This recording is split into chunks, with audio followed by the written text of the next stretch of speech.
Hey guys, in this video, I will show you how to delete character.ai characters.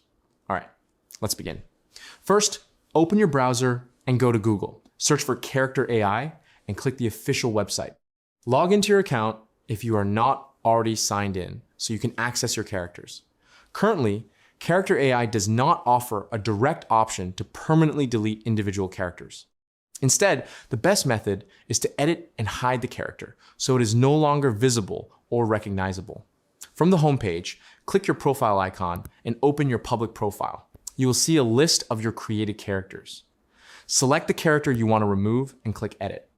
Rename the character to something generic, change the avatar to a neutral image, and remove any identifying details from the description and greeting. Next, set the character's visibility to private.